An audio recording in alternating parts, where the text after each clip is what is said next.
బూటకపు ఎన్కౌంటర్ల పేరుతో మావోయిస్టులను చంపే హక్కు ఎవరికీ లేదని పిసిసి అధ్యక్షుడు మహేష్ కుమార్ గౌడ్ తీవ్రంగా స్పందించారు. ప్రస్తుత పరిస్థితులు చూస్తుంటే గతంలో జరిగిన ఎన్కౌంటర్లని బూటకమే అన్న అనుమానం కలుగుతుందని చెప్పారు. ప్రజాస్వామ్యంలో ఇలాంటి అక్రమ చర్యలు సహించరాని అన్నారు. ఛత్తీస్గఢ్, జార్ఖండ్ ప్రాంతాల్లో ఉన్న విలువైన ఖనిజాలను కార్పొరేట్ శక్తులకు అప్పగించడానికి ఆపరేషన్ కగార్ పేరుతో మావోయిస్టులను లక్ష్యంగా చేసుకుని హత్యలు జరుగుతున్నాయని ఆరోపించారు. దానికి నన్నేదో దేశద్రోహిగా బీజేపీ నాయకులు మాట్లాడినారు. మనం ప్రజాస్వామ్య దేశంలో ఉన్నాం, రాజ్యాంగం నమ్ముకొని ఉన్నాం.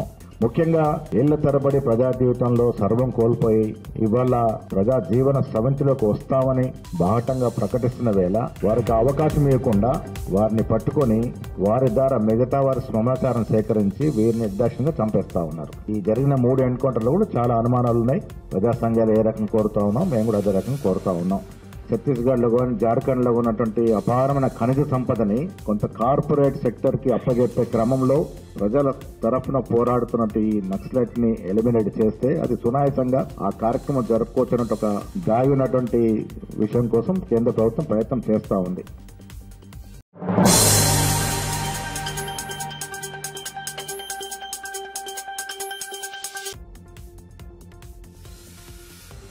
National Eklavya model residential school sports meet 2025 Telangana విద్యార్థులు అదృష్ట ప్రతిభ కనపరిచారు. నవంబర్ 15న ఒడిశాలో జరిగిన 4వ ఎంఆర్ఎస్ నేషనల్ స్పోర్ట్స్ మీట్ లో అన్ని రాష్ట్రాల కంటే అత్యధికంగా 230 పథకాలు సాధించి ఓవరాల్ ఛాంపియన్ గా నిలిచారు. Athletics, archery, swimming, gymnastics, boxing, judo, wrestling, weight lifting, taekwondo, yoga, shooting, chess వంటి విభాగాల్లో తెలంగాణ విద్యార్థులు తమ సామర్థ్యాన్ని అద్భుతంగా చాటారు.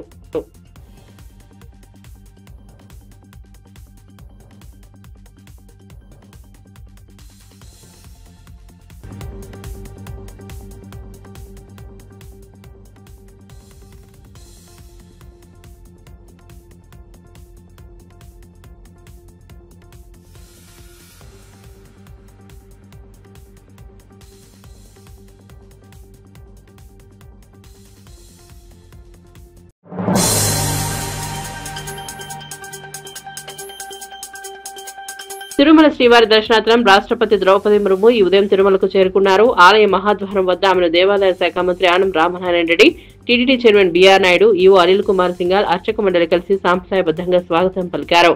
స్వామివారి ఆలయంలో నిర్వహించిన ప్రత్యేక దర్శనంలో రాష్ట్రపతి పాల్గొని శ్రీవారి మూర్తిని ధ్యానిస్తూ భక్తి శ్రద్ధలతో తీర్థ ప్రసాదాలను స్వీకరించారు.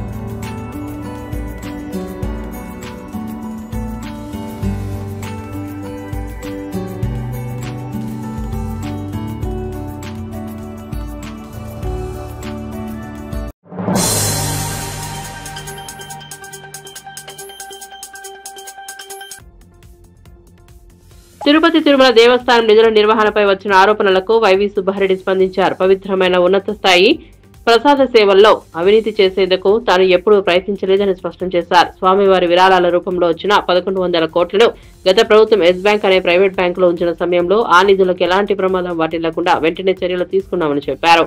ప్రైవేట్ బ్యాంకు నుంచి ఆ మొత్తాన్ని తక్షణమే ప్రభుత్వ బ్యాంకులోకి మార్చి భద్రపరిచినట్లు వివరించారు. దాంట్లో కూడా మేము అవినీతి చేయాలనుకుంటే అట్లాంటి కార్యక్రమం చేసి ఉండొచ్చు. మేము చేయలేదు. దేవువారి స్వామివారి సొమ్ము ప్రతి రూపాయి కాపాడటం కోసం ఆ కాస్ట్ని తగ్గించడమే కాక ఇంకా ఫర్దర్ గా కూడా కొన్ని ఇనిషియేటివ్స్ తీసుకొని ఆ కాంట్రాక్ట్ చెప్పి చేయించడం జరిగింది. అదేవిధంగా ఎస్ బ్యాంక్ లో గత ప్రభుత్వంలో 1100 కోట్ల రూపాయలు ఎస్ బ్యాంక్ అనే ప్రైవేట్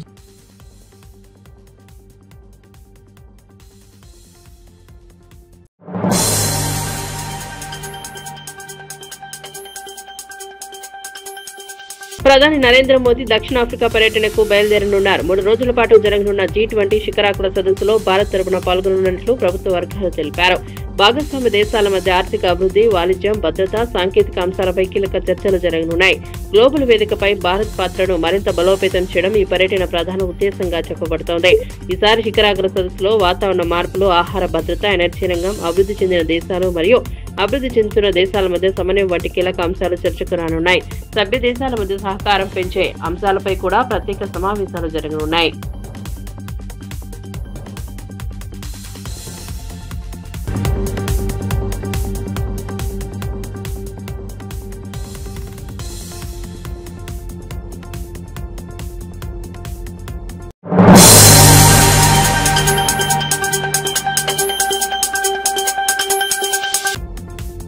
ప్రపంచ మత్స్య కార్మిక దినోత్సవం సందర్భంగా గంగపుత్రులకు మంత్రి పొన్నం ప్రభాకర్ శుభాకాంక్షలు తెలిపారు. దేశ ఆర్థిక వ్యవస్థకు, ఆహార భద్రతకు మత్స్యకారులు వెన్నెముకలుగా నిలుస్తున్నారని ఆయన పేర్కొన్నారు. సముద్రాల్లో, నదుల్లో, చెరువుల్లో నిరంతరం శ్రమిస్తూ ప్రజలకు ఆహార భద్రతను అందించే మత్స్యకారుల సేవలు అపారమని చెప్పారు. మత్స్యకారుల కుటుంబాలు ఆర్థికంగా అభివృద్ధి చెందాలన్న లక్ష్యంతో ప్రజాప్రభుత్వం కట్టుబడి పనిచేస్తోందని మంత్రి తెలిపారు.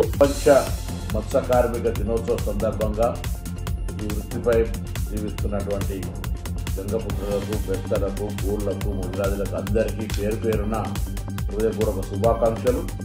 ఈ వృత్తి పరిరక్షించి పేదలకు ఆహారంగా అందించేటువంటి చేప పిల్లల పంపిణీ కానీ, చేప పిల్లల ద్వారా వ్యవహారికంగా వృత్తిని కాపాడుతూనే ఆర్థికంగా ఎదగడానికి ఉపయోగపడే ఈ చేప వృత్తికి సంబంధించినటువంటి ఆధారపడ్డ అందరికీ కూడా ప్రపంచ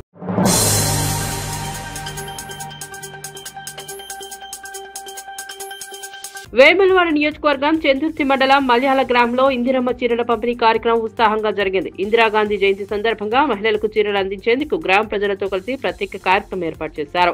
ఈ కార్యక్రమానికి ముఖ్య అతిథిగా ప్రభుత్వ విప్ ఆది శ్రీనివాస్ హాజరయ్యారు. మహిళలకు ప్రత్యేకంగా నిలిచిన ఇందిరాగాంధీ దేశం కోసం తన చివరి రక్తపు బొట్టు వరకు పోరాడారని గుర్తు చేశారు. పేదల జీవితాలను మార్చేందుకు అమలు చేసిన సంక్షేమ పథకాలు ఇప్పటికీ నెరవేరుస్తున్నారన్నారు. అంటే మహిళలకు గౌరవం చెప్పే ప్రయత్నం. ఆ తర్వాత ఏ మహిళా తల్లి మన ప్రధానమంత్రి కాలే.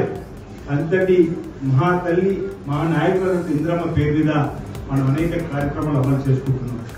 ఇందిరమ్మ రాజ్యం తీసుకొని వస్తాం, మీ ఆశీర్వాదం ఇవ్వమంటే 22 మాసాల క్రితం మీరు ఈ ప్రజా ప్రభుత్వం, ప్రజాపాలన కాంగ్రెస్ ప్రభుత్వాన్ని మీరు ఆశ్రయించారు. మీ బిడ్డ ఇక్కడ ఎమ్మెల్యేగా నేను, రేవంత్ రెడ్డి గారు ముఖ్యమంత్రి అయిన తర్వాత అనేక కార్యక్రమాలు